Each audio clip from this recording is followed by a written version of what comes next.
भजो गिरिधर गोविंद गोपाला। भजो मुरली मनोहर नंद लाला। भजो मुरली मनोहर नंद लाला। भजो गिरिधर गोविंद गोपाला। भजो गिरिधर गोविंद गोपाला। भजो मुरली मनोहर नंद लाला। भजो मुरली मनोहर नंद लाला। भजो गिरिधर गोविंद गोपाला। भजो गिरिधर गोविंद गोपाला। भजो मुरली मनोहर नंद लाला। भजो मुरली मनोहर नंद लाला। भजो गिरिधर गोविंद गोपाला। भजो गिरिधर गोविंद गोपाला। बोलिए वृंदावन बिहारी लाल की जय।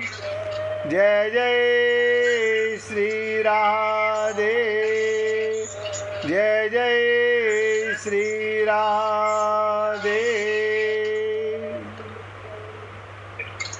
सभी भक्तों से निवेदन, सत्संग के प्रत्येक शब्द को पूरी एकाग्रता के साथ हृदयंगम करें। कल आपके साथ चर्चा चली कि देखो भगवान भी लीला कर रहे हैं, सीता भी लीला कर रहे हैं, लेकिन आप और हम लोग अपने को देह मानकर, देह में रहना कोई पाप नहीं, देह का उपयोग करना कोई पाप नहीं, लेकिन अपने को नहीं जानते कि मैं कौन हूँ। भगवान आत्मा को मिलेंगे, शरीर को कभी भगवान नहीं मिल सकते, क्योंकि भगवान चेतन है और शरीर जड़ है। बहुत ध्यान से सुनिएगा, शरीर जड़ है, लेकिन आप और हम लोग भ्रमित हो गए कि ये शरीर बोलता है, सुनता है, चलता है, हाथ पैरों से काम करता है, तो ये जड़ कैसे है। तो आपके सामने कई बार निवेदन किया गया, शरीर तो जड़ है, आपके चेतनता के कारण ये शरीर वर्क करता है। जहाँ आप और परमात्मा इस शरीर को त्याग देते हैं, ये शरीर नश्वर हो जाता है। पूरा पूरा जीवन निकल जाता है जीवों का, वो अपने को इसी भ्रम में जीते रहते हैं कि मैं शरीर हूँ।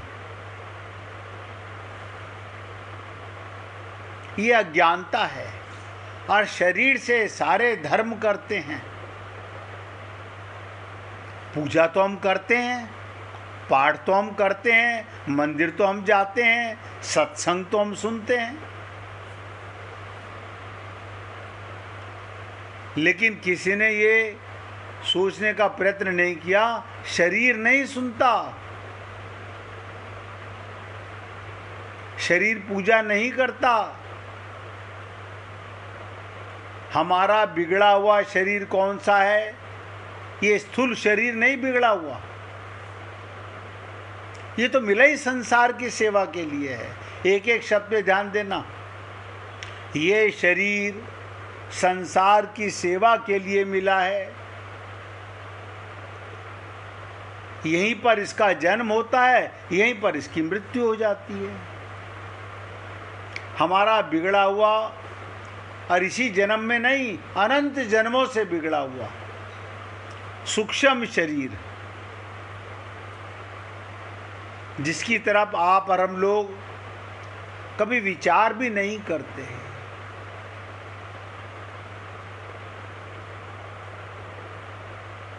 इंद्रियों से पूजा कर रहे हैं, मन बुद्धि चित्त कहीं और लगा हुआ है। अब फिर कहते हैं हमने तो खूब धर्म किया, हमने तो खूब कर्म किया, नतीजा ठन गोपाल होता है। वो ये भगवान राम और सीता जी हमें बता रहे हैं असली और नकली की पहचान, कि रावण राम को छलने आया और साथ में माया का हिरण लेकर आया। भगवान ने कहा कि देखो, इसको ये नहीं पता कि मैं सबके मन की जानता हूं, लेकिन ये अपने मन बुद्धि से मुझे छलने जा रहा है। तो कोई बात नहीं, ऐसे कामी क्रोधी लोभी के आगे भगवान भी लीला करते हैं। सोने के मृग के पीछे भगवान भागे, लेकिन आपने हमने कभी शाब्दिक ज्ञान तो रामचरितमानस में खूब पढ़ा, सांकेतिक अर्थ को हम समझ ही नहीं सके।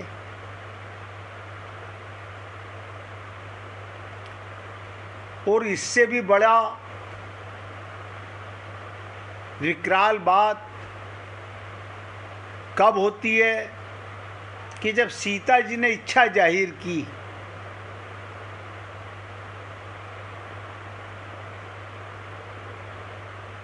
यही मृग कर अति सुंदर छाला।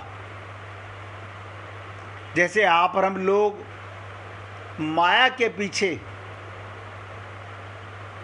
अंधे हो गए हैं, और ये सब जानते हैं कि साथ कुछ नहीं जाएगा।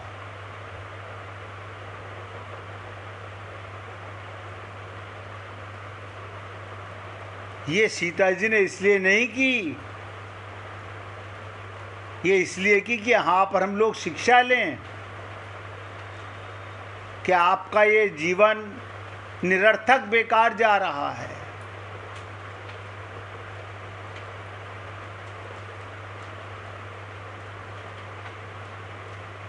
और इससे भी और बड़ी बात कब होती है, कल आपके सामने निवेदन किया गया कि जब सीता जी को ये भ्रम होता है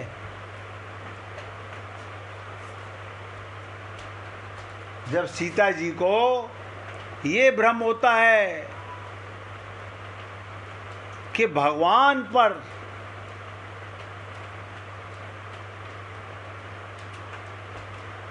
कष्ट आ रहा है।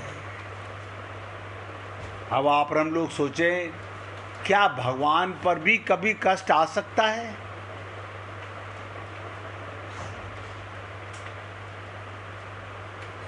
लेकिन हम अपनी बुद्धि से कैसे समझेंगे? और जब लक्ष्मण जी को कहा तो लक्ष्मण जी को हंसी आ गई कि मरम बचन जब सीता बोला, हरि प्रेरित लक्ष्मण मन डोला।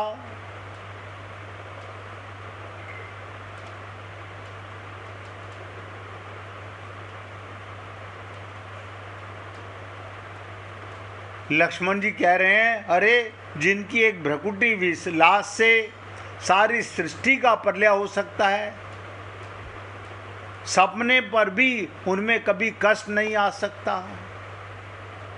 मैं कई बार आप लोगों से निवेदन करता हूं, आप पर कभी कष्ट नहीं आएगा,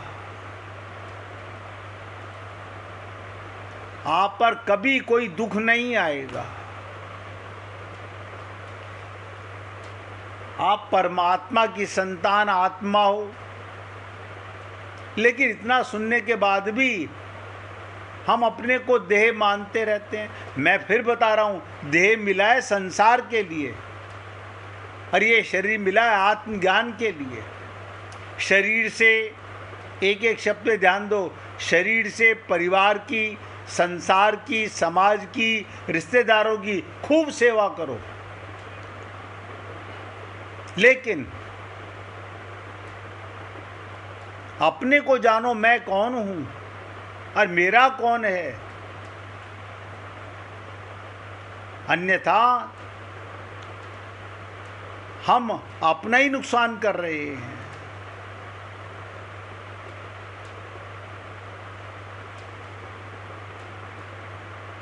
हमारी भक्ति कब डगमगाती है? जब सीता जी को भगवान पर विश्वास उठ गया। जैसे आप और हम लोग अपने को शरीर मानकर रोजमर्रा की जिंदगी में आप और हम लोगों ने खूब तजुर्बे से देखा होगा कि पता नहीं इतनी पूजा पाठ करते हैं, इतना मंदिर जाते हैं, इतना सब करते हैं, लेकिन सारा कष्ट हमारे ऊपर ही आता है।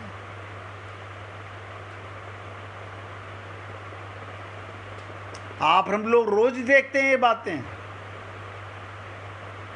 मतलब शरीर के कष्ट को अपना कष्ट मानते हैं।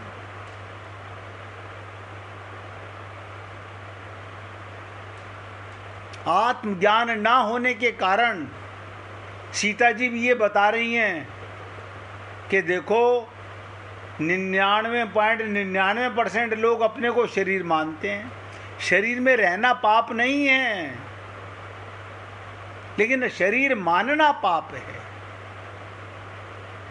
अब भगवान पर अविश्वास होने के बाद,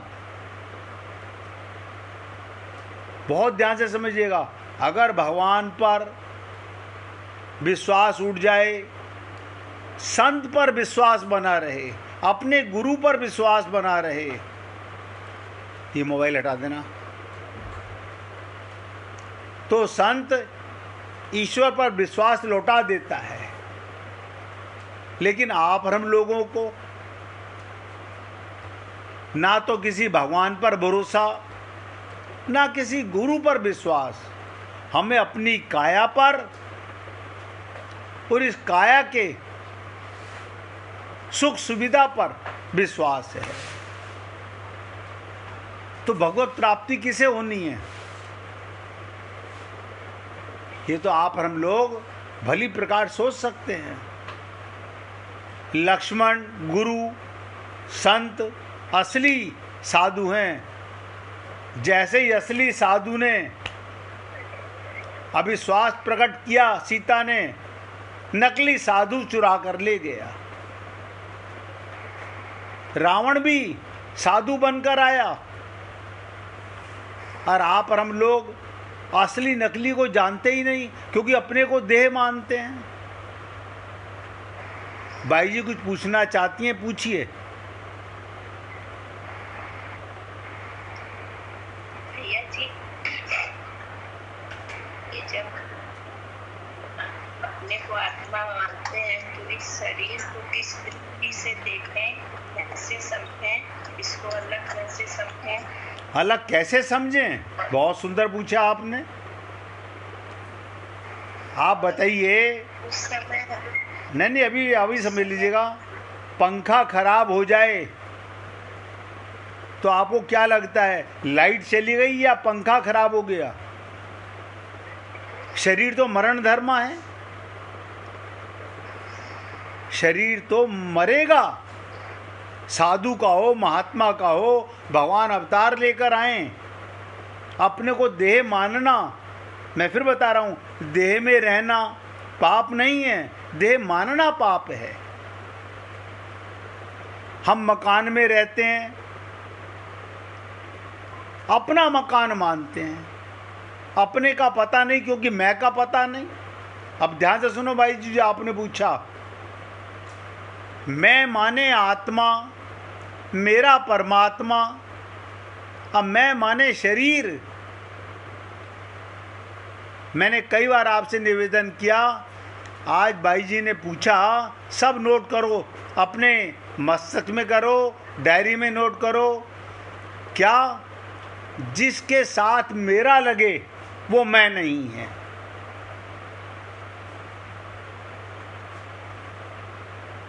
आप किसी चीज को बोलो, मेरा हाथ, मेरा पैर, मेरी आंख, मेरे कान, मेरा शरीर, मेरा बेटा, मेरा पति, मेरी माँ, मेरे बाप, मेरा मकान, मेरी दुकान, ये मैं नहीं है। अब मेरे को मैं मानना, शरीर की इंपॉर्टेंस क्या है वो भी समझ लीजिएगा। शरीर की इंपॉर्टेंस है केवल इस देह में हरि मिलत है। ये सूक्ष्म शरीर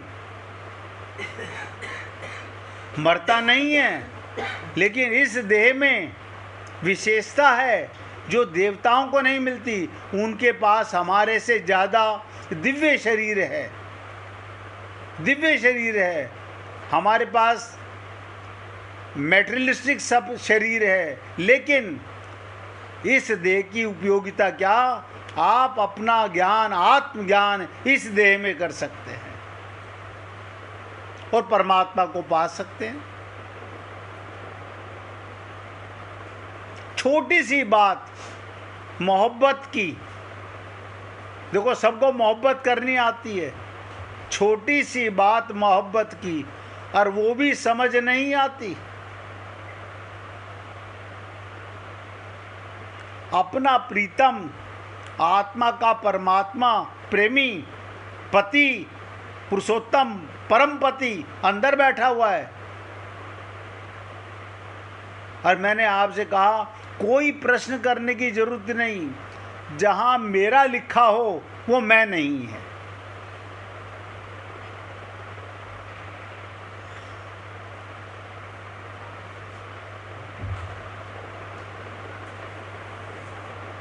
उम्मीद करता हूं भाई जी आपको समझ आ गया होगा। आप और हम लोग, कल भी मैंने कहा था, तथा कथित पोंगा पंडितों के पास, ज्योतिषियों के पास, और ये कोई भी बताने वाला केवल आपको देह का ही बताएगा।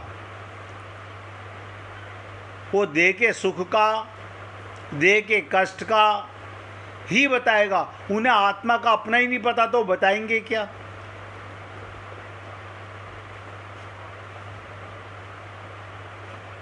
जैसे ही हमें असली गुरु पर अविश्वास हो जाएगा, नकली वेशधारी रावण आकर सीता को राम से दूर कर देगा। आप और हम लोग जब माँ के गर्भ से आए थे, परमात्मा के साथ हमारा साक्षात्कार था, अनुभव में था। हमारी भगवान से आमने सामने खूब चर्चा हुई, लेकिन संसार में आके हम धीरे धीरे उसको भूल गए और माया के संसार पर हमने अपनापन कर लिया, और तो और माया के शरीर पर अपनापन कर लिया, शरीर को मैं मानने लग गए।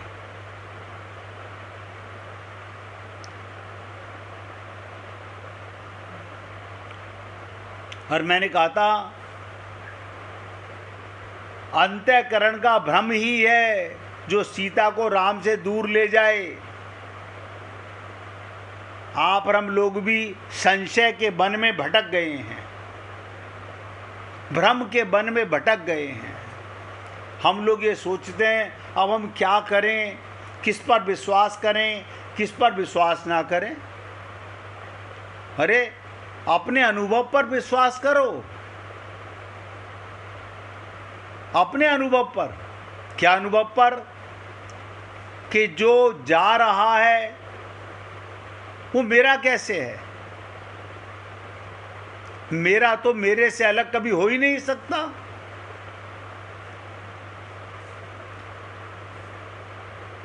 बड़ा भारी प्रश्न अविद्या के कारण, अज्ञान के कारण, भ्रम के कारण, संशय के कारण हम लोगों के मन में बना रहता है कि भगवान कैसे मिलेंगे।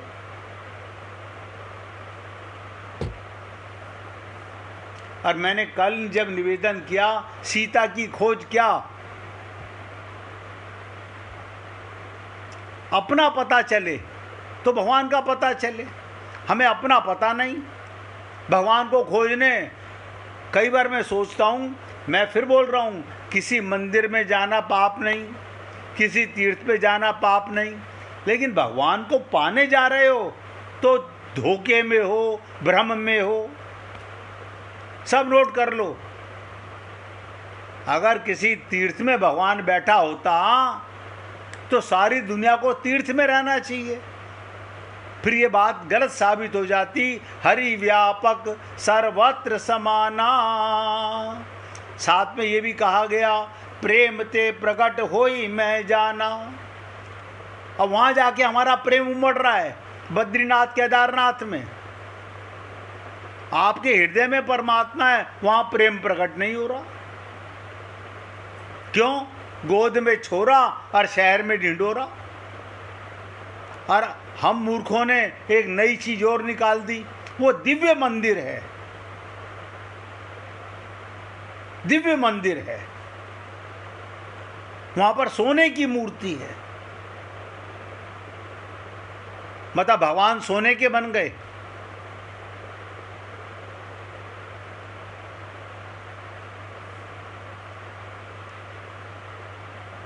जैसे हमने अपने आप को देह माना, ऐसे ही हम अज्ञानता में फंसते जा रहे हैं। अब सोचो, सबसे सरल अगर कोई ग्रंथ है तो रामचरितमानस है। और तुलसीदास जी ने कहा वेद मत, इसमें सब कुछ वही लिखा है जो भागवत में लिखा है। और हनुमान जी का आगमन, संत महात्मा को हमारे जीवन में आगमन किस लिए? राम से मिलाने के लिए, सीता की खोज करने के लिए।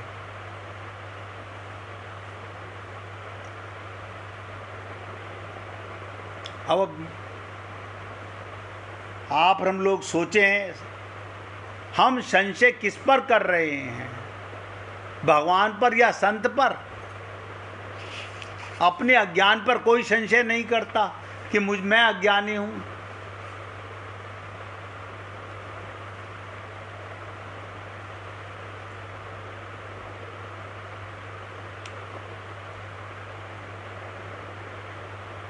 आप और हम सब लोग भी शांति स्वरूपा, शक्ति स्वरूपा, भक्ति स्वरूपा सीता भक्ति की खोज तो कर रहे हैं, लेकिन कहाँ? चारों तरफ भटक रहे हैं। संशय का वन। सुग्रीव ने कहा कि चारों दिशाओं में फैल जाओ, लेकिन हमने कभी बुद्धि नहीं लगाई कि चारों दिशाओं में फैलने से सारे बंदर, कोई ईस्ट में जा रहा है, कोई वेस्ट में जा रहा है, कोई नॉर्थ में जा रहा है, कोई साउथ में जा रहा है, और चारों दिशाओं में सीता नहीं मिल रही।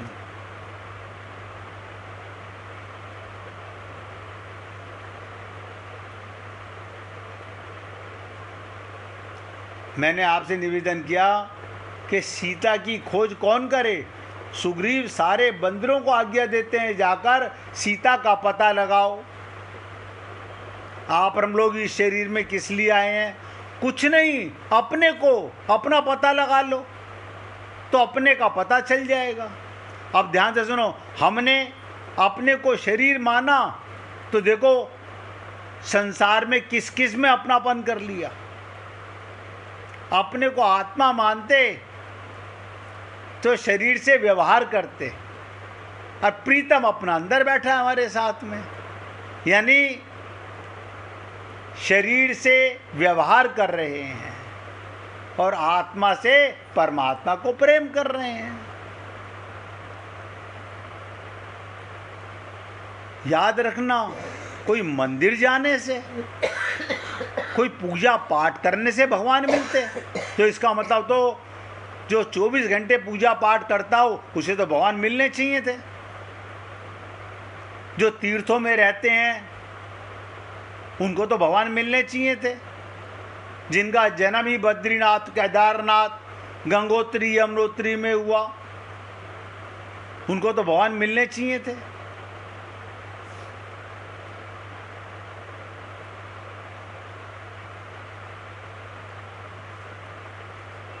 कोई पूरब में गया, कोई पश्चिम में, कोई उत्तर में, कोई दक्षिण में, सभी शांति की खोज में लगे हुए हैं।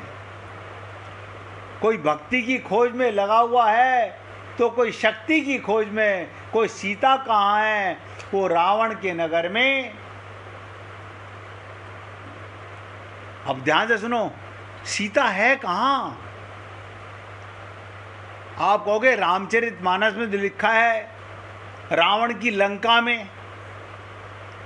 हाँ, मैं भी कह रहा हूँ, वाल्मीकि रामायण में सही लिखा है, तुलसीकृत रामायण में सही लिखा है, जितनी भी रामायण है सब में सही लिखा है। अब मुश्किल ये है, रावण के नगर को कैसे खोजें? भाई जी, आपको आपके प्रश्न का जवाब मिल गया या कुछ और बताऊं?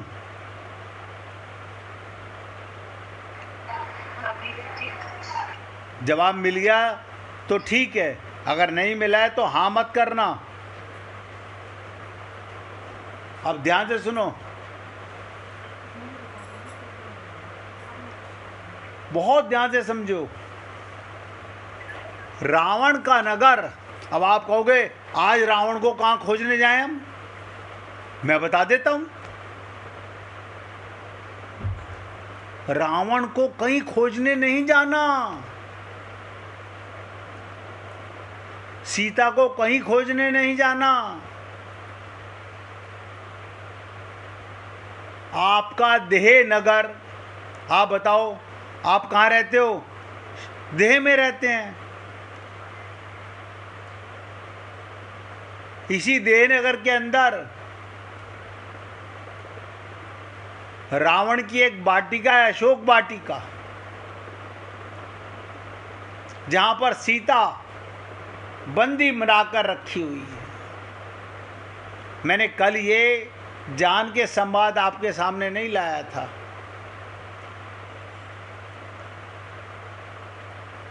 सीता की खोज कहाँ? देह नगर में।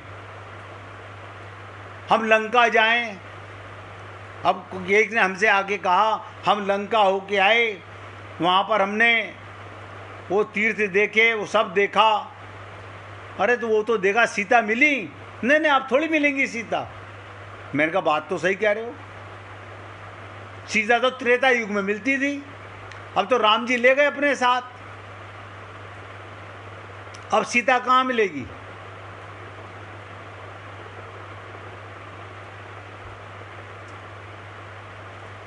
यहीं पर हमारा विश्वास डोल जाता है। रावण के नगर में, देह नगर में, अशोक वाटिका में बंदी बनाकर रखी गई हैं। उनका पता लगाने के लिए बंदर सभी ओर जाते हैं, अपने अंदर कोई नहीं जाता, देह नगर में कोई नहीं जाता।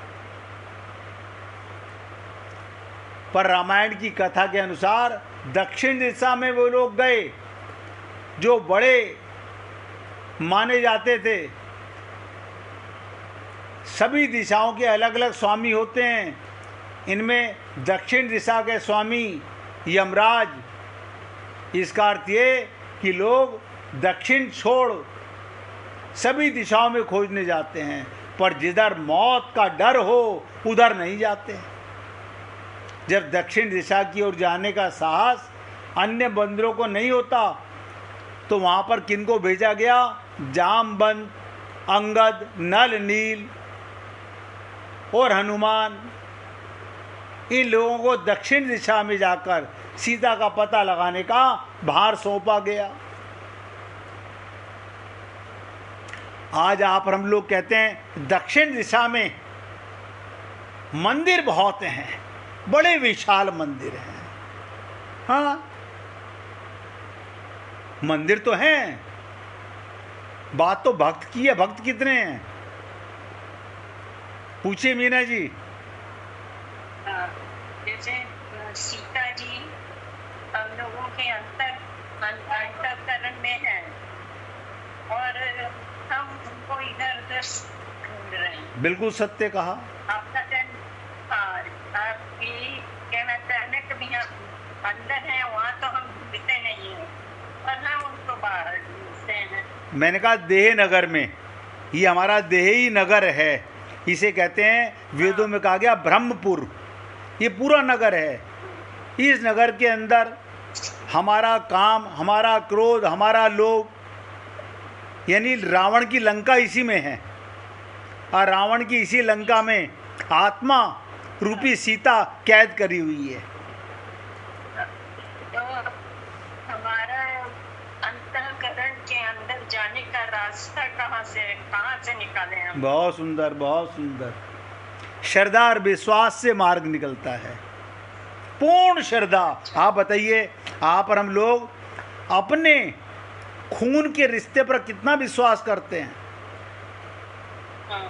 मैंने कहा था कि संत महात्माओं के शब्द भगवान का मुख होते हैं। हम संत के मुख से सुने हुए शब्दों पर कम विश्वास करते हैं। अपना बेटा बोल दे, उस पर पूरा विश्वास है, पूरी श्रद्धा है। तो जिस दिन हमारे मन में, आप देखिए, आपने बहुत सुंदर प्रश्न किया कि अशोक वाटिका में जाएं कैसे, अपने देह नगर में जाएं कैसे।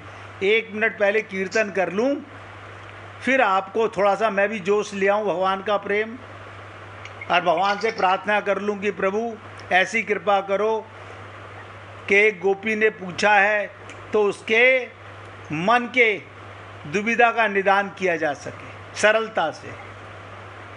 हरे कृष्ण कृष्णा कृष्णा हरे